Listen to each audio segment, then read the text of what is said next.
Nessa aula, então, nós vamos falar sobre de que forma que hormônios estimulam a quebra de triglicerídeos em ácidos graxos e glicerol que são lançados no plasma. Então, para nós entendermos como que funciona a lipólise, então lipólise seria a quebra de gorduras em ácidos graxos livres e glicerol. No caso aqui, lipólise, nós vamos dividir em lipólise no tecido adiposo e lipólise no músculo esquelético. São os dois principais locais de quebra de gordura no organismo.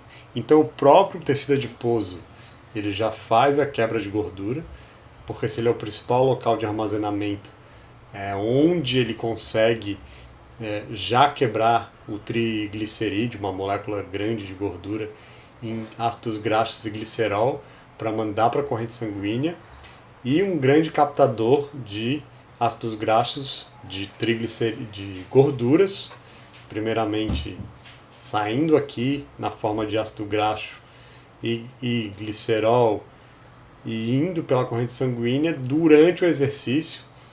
Quem vai captar, quem vai demandar esse ácido graxo para produzir energia vai ser o músculo esquelético. E tudo isso inicia com algum gatilho. E o gatilho principal vão ser alguns hormônios que sinalizam na célula, nos adipócitos e no músculo esquelético de que estão precisando mobilizar a gordura. Os principais hormônios, então, que sinalizam no adipócito são as catecolaminas, aqui, noradrenalina e adrenalina. Repare que com o aumento da intensidade do exercício, já aumenta bastante aqui a liberação de noradrenalina e adrenalina. Então, aqui está a concentração e aqui está o aumento da intensidade do exercício, percentual aqui de VO2 máximo. Repare também que outros hormônios aumentam muito rápido, de uma forma bem abrupta, a inclinação é bem grande aqui. Então, o que determina muito a liberação desses hormônios aqui é a intensidade. Então, temos, com o aumento da intensidade do exercício, noradrenalina, adrenalina, cortisol, GH, glucagon e olha que interessante, a insulina se mantém estável ou até mesmo diminui com o aumento da intensidade do exercício. E por quê? Nós vamos ver um pouco mais para frente, a insulina ela é responsável por inibir a lipólise. Então a insulina ela faz com que essa lipase sensível a hormônios ela não trabalhe. Essa aqui vai ser a principal enzima que vai desencadear, vai acelerar a quebra de gorduras no tecido adiposo e no músculo esquelético. Aqui nós temos então um esquema bem simples de como que acontece a sinalização celular para que inicie a lipólise. Aqui a gente está pensando em tecido adiposo, o adipócito, a célula de gordura. Então aqui está a membrana, a membrana plasmática do adipócito. O hormônio, primeiramente na etapa 1, ele se liga ao seu receptor, a uma proteína, que é um receptor hormonal, receptor beta-adrenérgico, que ele vai ser um receptor que vai sinalizar para começar uma cascata de reações aqui, iniciando pela proteína estimulatória G5. Essa proteína vai ativar uma enzima aqui que se chama adenilciclase. Essa enzima vai fazer com que o ATP se transforme em AMP cíclico. E o AMP cíclico ele é um fosfato de alta energia que ele sinaliza de uma forma bem característica, doando fosfato. Ele vai doar aqui esse fosfato, tá? A proteína quinase vai ativar também a proteína quinase A. A proteína quinase, então, ela vai entregar fosfato para alguns componentes aqui dentro. Principalmente aqui vai doar um fosfato para essa outra enzima, que é uma das principais, é a principal enzima lipolítica. que é hormônio sensitivo lipase, ou lipase sensível a hormônios, a LHS. Por que ela tem esse nome? Porque ela é ativada quando um hormônio se liga ao receptor, gera essa cascata inteira e ela faz então o seu papel somente quando ocorre essa sinalização extracelular aqui. O que é interessante nessa parte aqui? Essa reação está sendo mostrada, essa cascata de reações, a partir de um hormônio estimulatório, só que ela pode também sofrer a ação de um hormônio inibitório, e esse é a insulina. A gente viu que durante o exercício ela se mantém estável ou não aumenta, justamente porque ela iria frear essas reações aqui de quebra de gordura.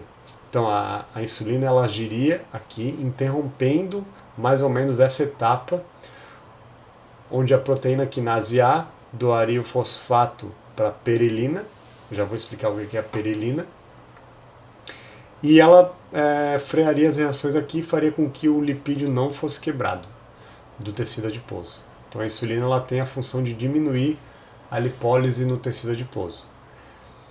A hormônio sensível lipase, então, quando chega hormônio do crescimento, epinefrina, norepinefrina, cortisol e glucagon, são justamente aqueles hormônios que nós vimos no gráfico anterior, que são aumentados de acordo com a intensidade do exercício. Então eles estimulam essa cascata de reações. A hormônio sensível lipase ela é fosforilada. Para ela continuar agindo aqui nos adipócitos, ela tem que receber esse fosfato, e para isso ela tem que ter sido ativada a proteína quinase A, que vai fosforilar essa enzima. Ela fosforilada, ela fica agitada, ela fica sensibilizada, então ela vai aderir aqui à gotícula de lipídio, e ela aderindo à gotícula de lipídio, ela sinaliza para quebra de triglicerídeos. Mas esse fenômeno também só acontece se essa proteína aqui, chamada perilina, ela for fosforilada, também por essa enzima aqui, a proteína quinase A, e ela também depende dessas reações aqui da hormônio sensitivo à lipase. E ela também pode ser inibida pela insulina. Então, uma vez que essas reações aconteçam sem alguma inibição, tanto a perilina, que ela cobre aqui, ela tem a função de em repouso ou em situações no estado alimentado, enfim, sem ser jejum, ela tem a função aqui, como não tem estímulo para a lipólise, ela se mantém sem estar fosforilada. A formação dela aqui é deitada, ela estando deitada nessa formação, ela cobre toda a gotícula de lipídio, ela impede a ação da LHS aqui, e a gotícula de lipídio não é quebrada. Então aqui a gente está falando de uma situação durante o exercício, um efeito extremo, uma situação extrema, onde uma série de hormônios chegam ao mesmo tempo, sinalizando. Então esses hormônios sendo liberados ao mesmo tempo durante o exercício, eles até potencializam todas essas reações aqui. Potencializando todas essas reações, seria então um grande estímulo para a quebra de triglicerídeos e enviar aqui então ácidos graxos para fora da gotícula de lipídio e também para fora do adipócito. Ele saindo do adipócito, ele vai se ligar à albumina, uma proteína carreadora, porque senão se ele não se ligasse à albumina, ele ficaria grudado aqui, ele ficaria aderido à parede dos vasos, dos capilares. Então é estratégico também se ligar a essa proteína carreadora. E em situações de exercício físico, por exemplo, essa albumina ela consegue carregar muito mais ácidos graxos aqui do que numa situação não extrema, numa situação sem ser o exercício intenso ou prolongado. Então aqui depois nas etapas complementares, aqui a gente já está falando da célula muscular, a fibra muscular, ela vai fazer com que o ácido graxo, então, que saiu ali do tecido adiposo, entra nos capilares, entra na circulação sistêmica e vai até transportado até o músculo esquelético.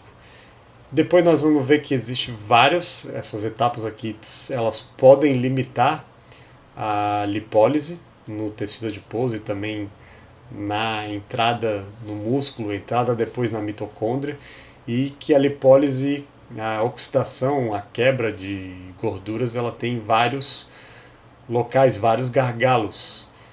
E por isso que nós vamos entender porque é bem mais difícil utilizar a gordura do que utilizar glicogênio muscular durante o exercício.